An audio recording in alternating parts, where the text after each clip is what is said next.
नमस्कार साथियों, चैनल में आपका स्वागत है। आज व्याकरण का एक और भाग वाक्य विचार। आज वाक्य विचार पर चर्चा करेंगे।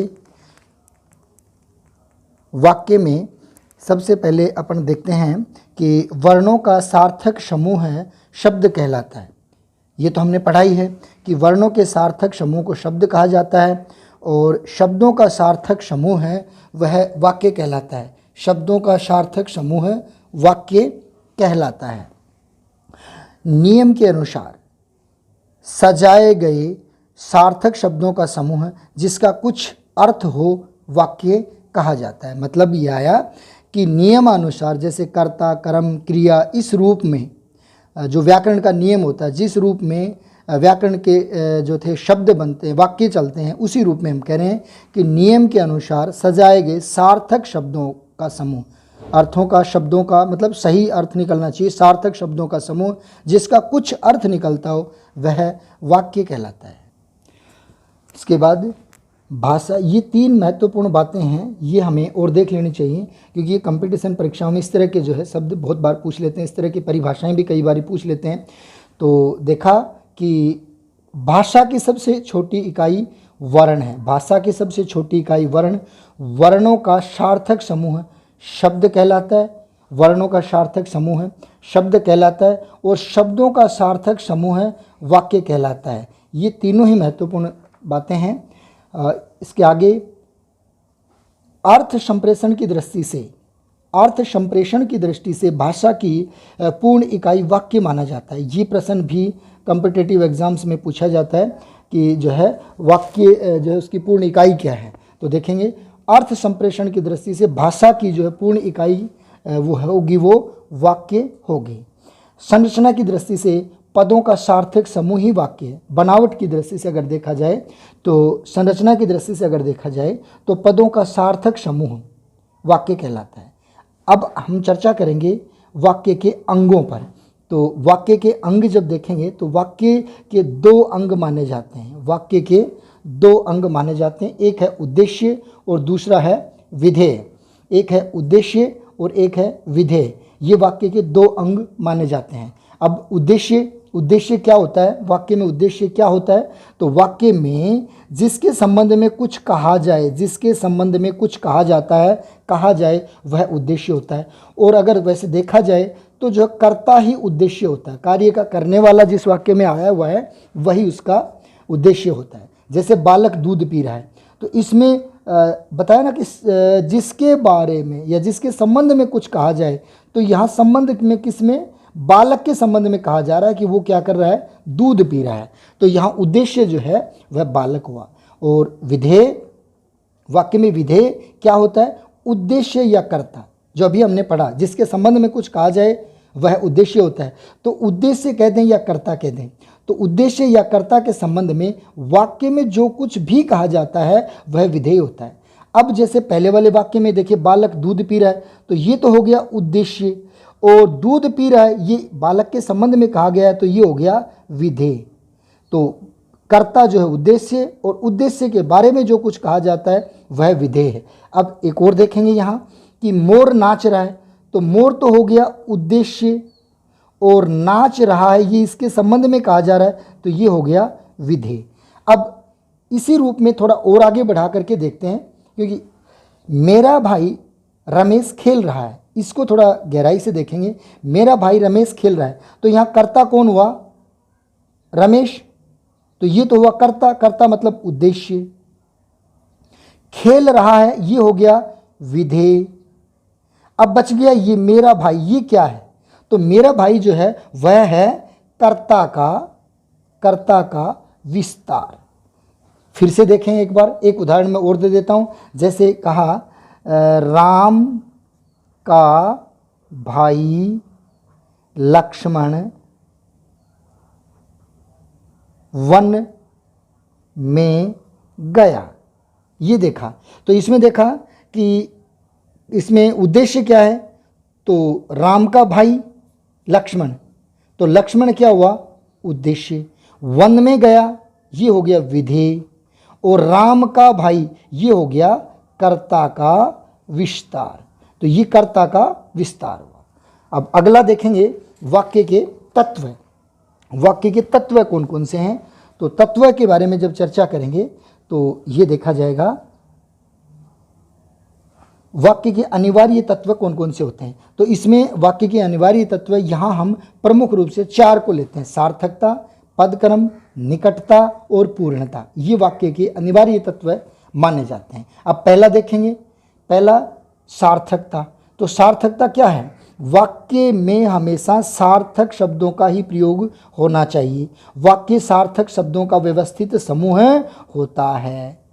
अब अगर हम वाक्य में निरर्थक शब्दों का प्रयोग करने लग जाएंगे तो वह सार्थकता को नष्ट कर देता। कई बार निरर्थक शब्दों का प्रयोग भी आ जाता है, लेकिन वह निरर्थक शब्द भी सार्थकता को परिणत करते हैं, सार्थकता का ही रूप दिखा देते हैं या उसका सहयोग में बन जाते हैं। लेकिन वैसे अनावश्यक शब्दों का प्रयोग करना निरर्थकता जो है होगी।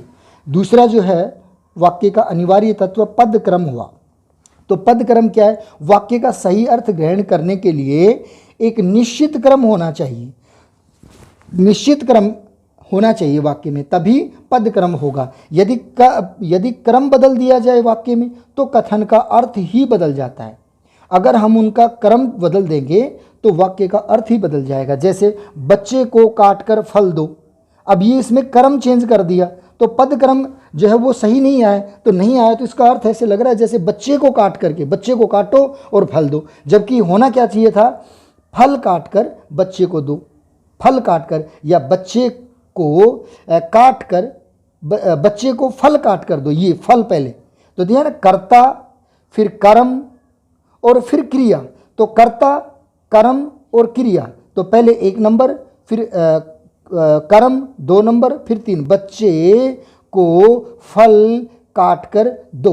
तो इस प्रकार से अगर कर्म बदल देंगे तो वाक्य जो है अर्थ का अनर्थ कर बैठता। तीसरा देखेंगे निकटता। तो पदों के बीच अगर अंतर रहता है तो वह अर्थ ग्रहण करने में बाधक रहता है। अगर हम कोई वाक्य बोलते हैं और उसको रुक रुक करके बोला जाए, तो एक एक शब्द को रुक रुक करके बोला जाए तो अर्थ ही बदल जाता है। इसलिए वाक्य के पदों में परस्पर निकटता का होना जरूरी है। अब इसको अगर और थोड़ा सा और देख लेते हैं, उसके बाद में करेंगे कि वाक्य में स्वाभाविक ठहराव की आवश्यकता तो होती है। भाई बोलने में जिस प्रकार से हम जो भाव बता रहे हैं वहाँ रुक करके, जल्दी करके, धीरे करके, किसी शब्द पर जोर दे करके, ये तो अनिवार्य है ही है।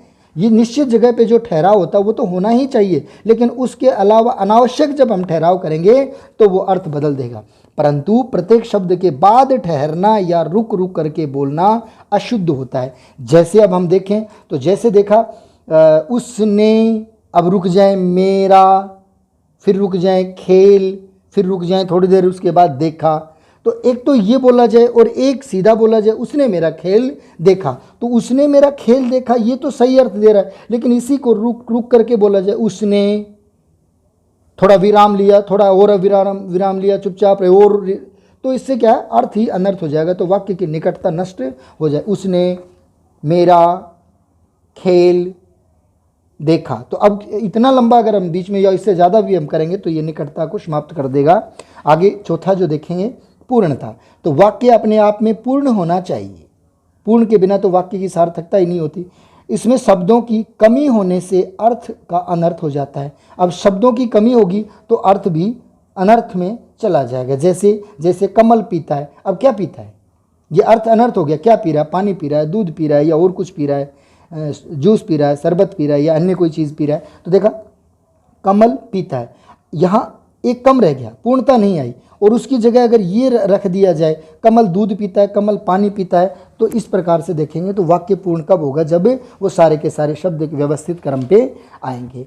अब आगे जो है वाक्य में पद क्रम क्या होता है, मतलब वाक्य में सबसे पहले क्या आना चाहिए, उसके बाद क्या आना चाहिए, तो इन चीज़ों को और देखेंगे। तो वाक्य में पद क्रम किस प्रकार से होना चाहिए, तो ये बहुत ही आवश्यक है। और आज जो है हमें इनकी बहुत ज़्यादा ज़रूरत है, बोलने में भी, कहने में भी, और जब साहित्य पढ़ते हैं, हिंदी पढ़ते हैं, तो इनका होना आना दोनों ही जरूरी। तो देखिए वाक्य में पद क्रम क्या है। तो वाक्य रचना में पद क्रम का विशेष महत्व है। अतः वाक्य रचना करते समय कर्ता, कर्म और क्रिया का जो था क्रम ध्यान में रखना आवश्यक है। कर्ता कहाँ आएगा, कर्म कहाँ आएगा, क्रिया कहाँ आएगी, इसका ध्यान रखना हमें बहुत ज़रूरी है। अतः इन्हीं नियमों को जान लेना भी आवश्यक है। अच्छा, कुछ नियम दिए जा रहे हैं, ये 5-6 नियम हैं, इनको जान लेना आवश्यक है। वैसे आप सब जानते हैं, सबसे पहले कर्ता आता है, फिर उसके बाद में कर्म आता है, फिर उसके बाद में क्रिया आती है। लेकिन इसके अलावा कई बार जो है क्रिया विशेषण आ गया, पूर्वकालिक क्रिया आ गई, संबंध बोधक आ गया, निषेध, तो वो हम कहाँ लगाएं जिससे हमारा वाक्य शुद्ध होगा। तो ये वाक्य शुद्धि में भी काम आता है। आगे देखेंगे कि वाक्य में कर्ता और कर्म के बाद क्रिया आती है, ये विशेष ध्यान रखना है। कर्ता आएगा, फिर उसके बाद में कर्म आएगा, फिर उसके बाद में क्रिया आएगी। ये एक क्रम है हिंदी के वाक्यों का। अंग्रेजी के वाक्यों का तो कर्ता के बाद में सहायक क्रिया आती है, क्रिया आती है। यहाँ देखेंगे हम हिंदी में, तो पहला हमने क्या देखा कि वाक्य में कर्ता, उसके बाद में कर्म, उसके बाद में क्रिया, और इनको इसी रूप में लिख दिया, पहले कर्ता, फिर कर्म और फिर क्रिया। दूसरा जो नियम है वो क्या है, कर्ता, कर्म तथा क्रिया के विस्तारक या पूरक इनसे पूर्व में आते हैं। कर्ता का विस्तारक है तो कर्ता से पूर्व है, कर्म का विस्तारक है तो कर्म से पूर्व है, और अगर क्रिया का विस्तारक है तो क्रिया से पहले लगाया जाता है। जैसे भूखा भिखारी स्वादिष्ट खाना जल्दी जल्दी खा रहा है, तो इसका इससे पहले, खाना से इससे पहले, और जल्दी जल्दी खा रहा है तो इससे ये। तो हमने क्या देखा, कर्ता, कर्म और क्रिया के विस्तारक। तो भूखा, स्वादिष्ट, जल्दी जल्दी, ये क्या है, विस्तारक हैं। तो ये कर्ता से पहले, फिर उसके बाद में कर्म से पहले, और उसके बाद में क्रिया से पहले इनके विस्तारक आएंगे। तीसरा जो नियम है इसका वह है क्रिया विशेषण का प्रयोग कहाँ किया जाए। तो क्रिया विशेषण का प्रयोग क्रिया से पहले किया जाता है। क्रिया से पहले क्रिया विशेषण आएगा। जैसे धावक तेज दौड़ता है, तो दौड़ना क्या हुआ, क्रिया, और तेज क्या हो गया, क्रिया विशेषण। तो क्रिया की विशेषता बताई हुआ क्रिया विशेषण होता है। तो यहाँ विशेषता क्या बता रहा है, क्रिया की क्या विशेषता बता रहा है, तेज दौड़ना। चौथा जो नियम है वह है पूर्वकालिक क्रिया मुख्य क्रिया से पहले आती है। ये और एक विशेष बात है, ध्यान रखने की है कि पूर्वकालिक क्रिया जो थी वो मुख्य क्रिया से पहले आती है। तो पूर्वकालिक क्रिया जो पहले हुई है वो पूर्वकालिक क्रिया। तो वह खाना खाकर सो गया, तो सो गया ये तो दूसरी मुख्य क्रिया होगी। और पहले क्या काम हुआ, खाना खाकर, तो पहले काम हुआ खाकर, खाना खाकर, तो खाकर काम पहले हुआ, तो पूर्वकालिक क्रिया पहले, और सो गया ये मुख्य क्रिया बाद में आएगी। इसके बाद पांचवा जो नियम है वो हम देखेंगे कि संबोधन या जो थे विस्मयादिक प्राय वाक्य के आरंभ में आते हैं। जहाँ पर भी संबोधन करना है या विस्मयादिक बोधक जो शब्द हैं उनका प्रयोग करना है, तो वो वाक्य में सबसे पहले आएंगे। जैसे हमने बोला प्रिया, विस्मयादि बोधक चिन्ह, इधर आओ, ओह ये क्या हो गया, तो मतलब पहले जो है अपना संबंध बोधक संबोधन जो चिन्ह है, संबोधन जो चिन्ह है वह पहले आएगा, विस्मयादि बोधक जो है ये पहले आएगा, और इसके बाद में हम जो है इस वाक्य का प्रारंभ करेंगे, फिर वो उसी रूप में आ जाएगा। देखिएगा छठा और अंतिम नियम क्या है कि निषेधात्मक वाक्यों में न अथवा नहीं, निषेध का मतलब है नहीं, और नहीं मतलब न या नहीं का प्रयोग प्राय क्रिया से पहले किया जाता है। न या नहीं जो आएगा वो हमेशा क्रिया से पहले आएगा। तो देखा, महेश स्कूल जाएगा, और इसको निषेध में करेंगे तो नहीं जोड़ दिया, नहीं जाएगा, तो नहीं ये जो है वह क्रिया है, और क्रिया से पहले ये क्या दे दिया, निषेधात्मक जो है शब्द यहाँ रख दिया। तो हमने देखा कि पहला आपने नियम देखा था, वाक्य में कर्ता और जो था कर्म के बाद क्रिया आती है, पहला नियम आपने ये देखा था। और जो दूसरा नियम है वो हमने देखा था, कर्ता, कर्म तथा क्रिया के विस्तारक जो थे ये या पूरक कह दें, ये उनसे पहले आते हैं। जैसे कर्ता से पहले कर्ता का विस्तारक, कर्म से पहले कर्म का विस्तारक, और जो था क्रिया से पहले क्रिया का विस्तारक। तीसरा नियम आपने देखा था कि क्रिया विशेषण का प्रयोग जो था क्रिया से पहले किया जाता है, और उसके बाद चौथा नियम आपने देखा था, पूर्वकालिक क्रिया मुख्य क्रिया से पहले आती है, पहले काम होगा वो पहले क्रिया और उसके बाद दूसरी मुख्य क्रिया आएगी। इसके बाद पांचवा देखा संबंध या संबोधन या विस्मयादिक प्रायः जो थे वाक्य के आरंभ में ही आते हैं, उनका प्रयोग सबसे पहले ही किया जाता है, वाक्य का प्रारंभ ही इनसे होता है। और छठा आपने देखा कि निषेधात्मक वाक्यों में न अथवा नहीं का प्रयोग हमेशा क्रिया से पहले किया जाता है। अब हम अगला जो भाग है उसमें हम देखेंगे, अगला जो हम चैप्टर पढ़ेंगे आज का यहीं तक रहेगा और उसके बाद अगला हम देखेंगे क्रिया के आधार पर वाक्य के जो भेद हैं, क्रिया के आधार पर अगर वाक्य के भेद हैं, ये हमने पहले वाले वीडियो में पढ़ा था, पहले वाले वीडियो में किया था, ये हम कर चुके हैं। जो थे क्रिया के आधार पर वाक्य के भेद में कृतवाची, कर्मवाची और भाववाची हम पढ़ चुके हैं। और अब जो पढ़ेंगे अगला जो हमारा वीडियो आएगा वो रहेगा अर्थ के आधार पर वाक्य के भेद और रचना के आधार पर वाक्य के भेद। मैं आशा करता हूँ कि आपको वीडियो पसंद आया होगा। धन्यवाद।